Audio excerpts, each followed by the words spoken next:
Juan Carlos, permíteme Sí, hacer un pequeño paréntesis. Quiero referirme a un tema, la violencia intrafamiliar.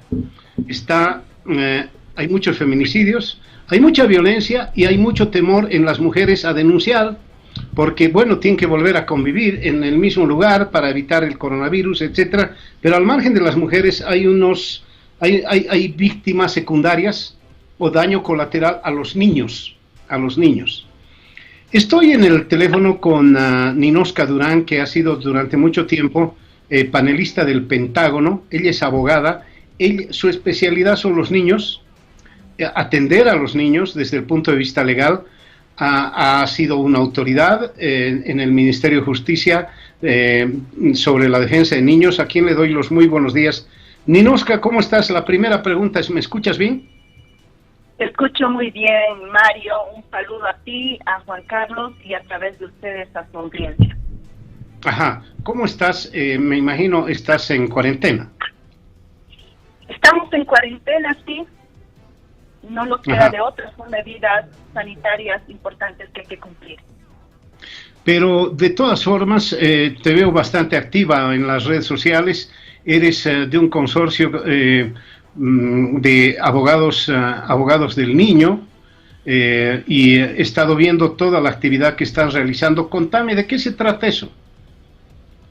Bien, gracias, Mario. Sí, nosotros como una respuesta desde la sociedad civil y principalmente del servicio a las niñas, niños y adolescentes, hemos conformado la firma legal internacional, también con alianzas en Chile y Brasil, Abogados del Niño.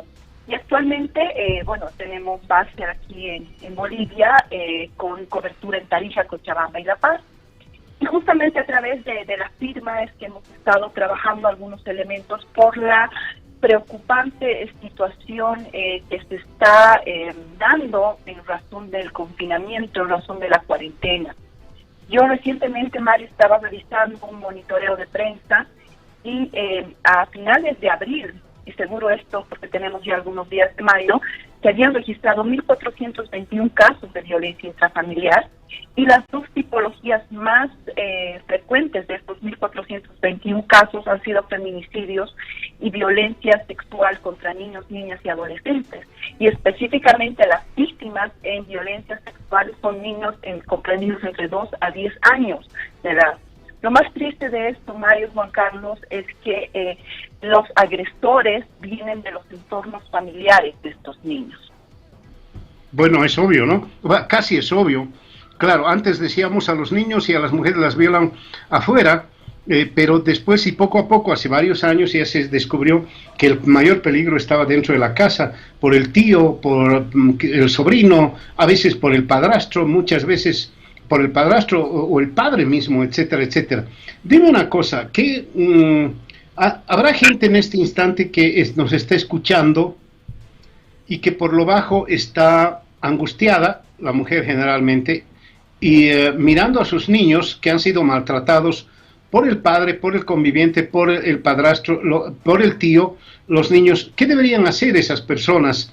Porque por ahí hasta dependen de los ingresos de esa persona maltratadora. ¿Qué debería hacer? Justamente lo que acabas de mencionar, Mario, se ha agravado la situación del confinamiento, porque quizás las mujeres y los niños tenían contactos con redes de protección secundarias que venían de su colegio, de la escuela, del vecindario. Estos niños básicamente y sus madres están aisladas por la cuarentena. Entonces, para nosotros, y creo que la propuesta desde la sociedad civil ahora, nos parece importante tejer redes de protección para los niños, niñas y adolescentes. ¿Esto qué implica?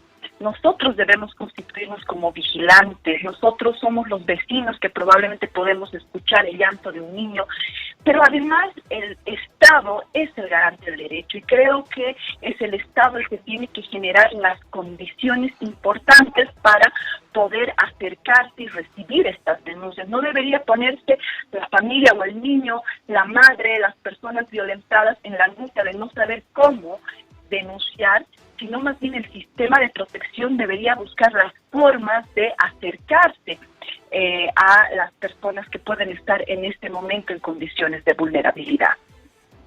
Ajá. En todo caso, qué difícil superar el miedo, ¿no? Superar el miedo, al que dirán, hay mucha gente, hay muchas personas que dicen, no, yo no denuncio, qué vergüenza, mis amigos, mis parientes, mi padre lo va a matar a este tipo, claro, pero por encima de cualquier cosa, la niñez, que es básicamente eso lo que está haciendo en este instante, el consorcio de abogados internacionales, abogados de niños, eres parte de un grupo internacional, es una firma legal internacional, Abogados del Niño, ¿no? ¿A esto se dedican? Así es, nosotros estamos trabajando en litigio estratégico, pero también en toda el aporte desde la especialización de abogados del niño para trabajar en temas de prevención. Hemos lanzado recientemente una pequeña campaña como aporte de la sociedad civil denominada Cuarentena sin Violencia, que tiene la base de lo que tú mencionabas, Mario. Quizás la gente se siente inhibida, quizás tiene temor al momento de denunciar. Sin embargo, la obligación de denuncia está incorporada en la legislación boliviana. Todas y todos tenemos la obligación de denunciar. Y esto es bien importante. Los niños víctimas de infanticidio, Mario, Juan Carlos, no han sido violentados en esta violencia extrema de acabar muertos de un día a otro, sino que han sido víctimas de una violencia sistemática que se ha dado en el tiempo y muchas veces escuchada, muchas veces conocida por los vecinos. Entonces, consideramos importante estos tejidos de protección comunitarios, vecinales que tenemos que hacer.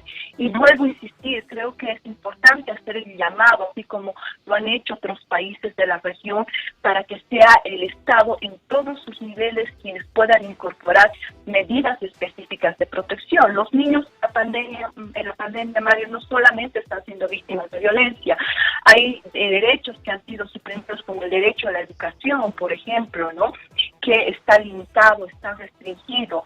Quizás niños que tenían ya condiciones de vulnerabilidad en sus hogares, esta pandemia, esta cuarentena ha agravado dicha situación. Entonces tenemos que ver el momento en una alianza Estado, sociedad y familias para tejer estos vínculos de esta responsabilidad compartida al momento de protegerlos.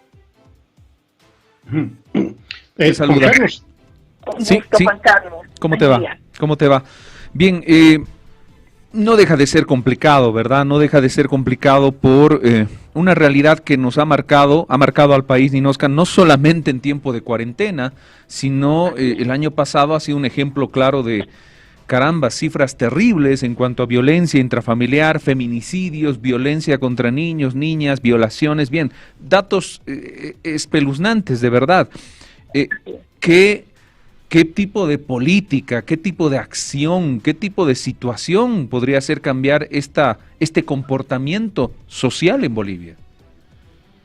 Sí, Juan Carlos, y esto creo que es importante. Puedo decir, creo que la pandemia solamente ha agravado las condiciones y las causas subyacentes que tiene la sociedad boliviana en torno a la violencia contra los niños. Somos profundamente una sociedad patriarcal y adultocéntrica. Muchas veces a los niveles de violencia nos muestra que se matan mujeres en Bolivia, por eso los índices de feminicidio, pero la tendencia de la agresión, el componente, la tipología de agresión a los niños es básicamente el abuso, la violencia sexual. Entonces vuelvo a insistir en esto, creo que se trata de una corresponsabilidad, de generar imaginarios en la que los niños son sujetos de derechos y que definitivamente en estos contextos de mayor riesgo, como los confinamientos, tenemos que ser vigilantes todos y debemos generar una conducta comunitaria para poder protegerlos también. A veces, y lo ha dicho el Comité de los Derechos del Niño, lo ha dicho Human Rights Watch recién en un informe, esta pandemia está poniendo en indefensión mundialmente a los niños, ¿no? Niveles de trabajo infantil, explotación sexual, embarazo adolescente van a ser las condiciones post-pandemia más críticas que va a tener que enfrentar los estados, los gobiernos, y por eso hay que convocar en una lógica de una acción convergente para la protección de los niños, porque si no, solos no lo vamos a poder lograr. y creo que es importante que esta lógica de protección la enfoquemos en una tónica de corresponsabilidad. Ninosca, ¿sirve simplemente el habilitar algún tipo de línea de denuncia o cosas así? Te estoy hablando en lo estrictamente coyuntural, ¿verdad? Porque algo se tiene que hacer en una época de cuarentena, en una época en la que la gente está en su casa, confinada, en cuarentena por la enfermedad y como tal. ¿Sirve esto o no? Yo creo que es un aporte institucional importante. No obstante, Juan Carlos, creo que en la región han habido buenas prácticas. Creo que la Argentina es un país interesante para verlo desde la protección específica de los niños. En la próxima semana están invitados. La firma, a través de esta alianza regional que tenemos, va a realizar un webinar con Gabriel Lerner, que es el secretario nacional de la República de Argentina, justamente para que nos comente de las buenas prácticas. Una parte sí es tener líneas gratuitas de acceso directo, una especie de 911 para los niños, y que pueda realmente tener una posibilidad inmediata de denuncia. Pero los otros elementos también está en la cohesión con los sistemas educativos, que si bien pueden estar ausentes propiamente en la infraestructura, en el colegio, la comunidad educativa tiene que seguir presente. Hay otros elementos que no estamos viendo y quizás este espacio todavía es muy pequeño, pero ¿qué pasa con los niños de centros de acogida? ¿Qué pasa con los niños que han sido contagiados por el coronavirus?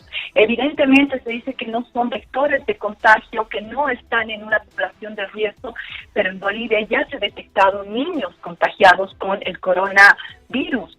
Y ellos deberían tener protocolos de atención especializados. No se olviden que por el mismo hecho del contagio tienen que aislarse, se aíslan de su familia. Hay niños muy pequeños, nadie habla de ellos. Entonces, me parece importante rescatar las buenas prácticas de la región, que básicamente estén alineados con el enfoque de derechos humanos para la protección de los niños. Entonces, tener medidas específicas de protección desde el Estado considero importante al momento de mirar a los niños en la pandemia.